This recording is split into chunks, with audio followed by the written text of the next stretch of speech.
Hey guys, this is Steve. Today I'm going to show you how to make some cream of ham and potato soup.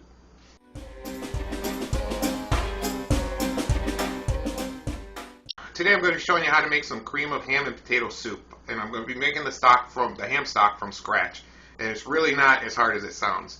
All you need to get started is, we got a ham bone here with some ham on it. We're going to cut that ham off, throw it in the soup later on.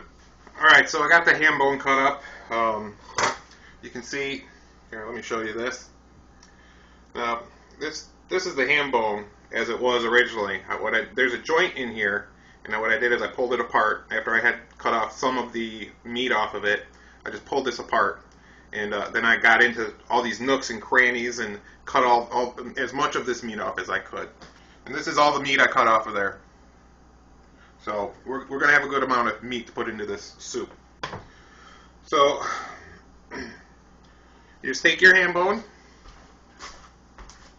you put it in your pot, you take some celery, you take some carrots, and some onions. You chop those up, you throw them in there with it, and then you have to put some water in it.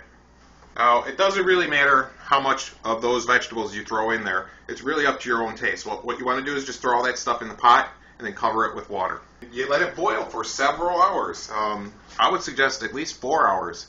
But, I mean, you could get something good in maybe 2 hours or go as long as 8 hours. It just depends on what you're going to use it for. If you want a really light stock, you could go 2 hours. But I like to go with a stronger stock, because then afterwards you can just dilute it down and then use it however you want, either strong or weakened. I'm just going to take a minute to cut up my ham slices here, my ham hunks. I'm going to cut them into smaller pieces, more like soup-ready pieces. So I'm cutting this ham into, I'd say about 1/4-inch cubes, approximately. You don't have to be real anal about that. But yeah, see, the pieces about that big right there. These are perfect for soup. Tell you what, there's nothing better than a good ham. And another thing about stock, what it'll do is the gelatins in the bones will come out in the stock, and it will solidify just like Jello. I like to call stock meat Jello. 90% of cooking right there is just experience and trying stuff. And you might ruin a few things. Get over it. That's how you learn how to cook. Okay, the microwave's right next to the camera. And my daughter wants a cup of hot chocolate, so whatever. That's good. Sorry, guys. It's not hard to make good soup. And whoever you make it for will really appreciate it. And every stock you make is going to be different, because everybody cooks turkey a different way, cooks chicken a different way. They're all going to be different, but they'll all be good though.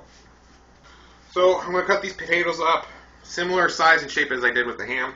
The thing about potatoes is if you take them and you throw them in something that is salty, it's going to suck the salt out of it. So say you're making spaghetti sauce and you throw too much salt in there.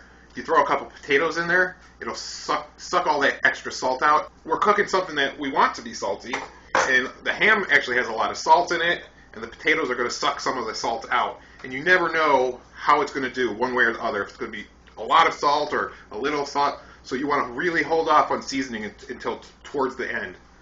So there's my ham and my potatoes. And this is the stock cooking. We got the ham, the celery, the carrots, the onion. It's all just sitting in there just getting happy. Okay guys, we're almost done here. I'm gonna take this coffee can here, and I got a strainer here. Luckily it fits perfectly over these coffee cans. I keep these when we finish some coffee. And what I'm gonna do is I'm gonna take what's left in the pot, strain it through, and what we'll be left with is some ham stock.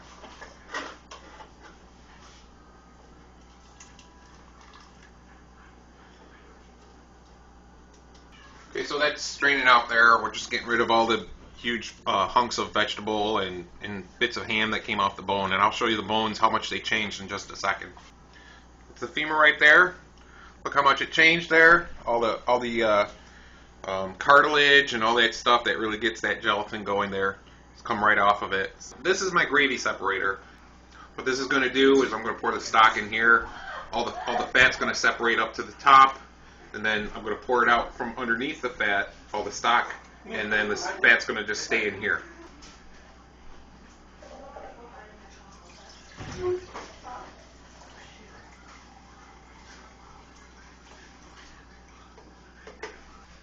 here's the stock here. Luckily there wasn't much fat in it to begin with. So what I'm going to do is I'm just going to pour this off, keep as much fat in here as I can, and get as much stock out as I can. Now we're going to take our ham and our potatoes. We're going to throw them in there. Actually, we're just going to use our potatoes first. We're going to boil them, get them softened a little bit, then we'll throw our ham in so it doesn't boil the ham to where it's just everything is just desiccated and just pulled apart. This is going to be a really hearty soup. All the potatoes and the ham, and there's not as much stock as I would have hoped from that. There's still going to be plenty of liquid. We still have to add the heavy cream to it. All right, I tell you right now, the stock itself, it tastes really sweet and just a little bit bland. And the reason for this is because the bone itself doesn't hold much salt in it. And all the carrots I put in, that a lot of sweetness, and the glaze that was put on the ham in the beginning, there's sweetness coming off of that. Now we're going to even that out later. Once we first off we put the potatoes in, so that's going to suck out some of the salt, and then we're going to put some ham in there also, which is going to add salt. So like I keep on saying, you're just going to have to wait until the end to finish off the seasonings with a little bit of salt. Okay, so our potatoes are nice and done. I'm going to start adding the ham.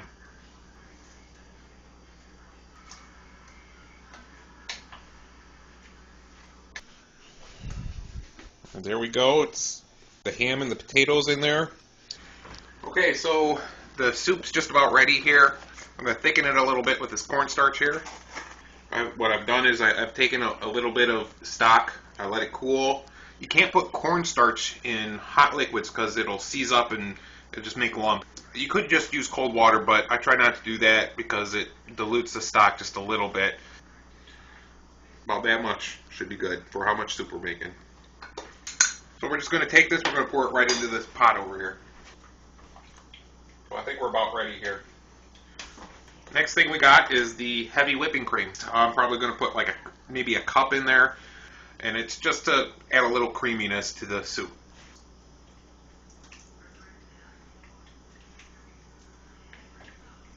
Alright, there you go.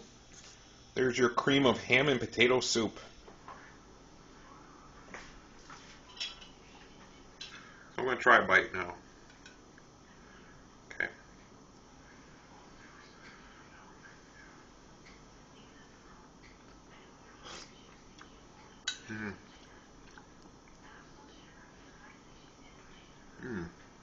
See, I wound up not actually putting any salt in this at all.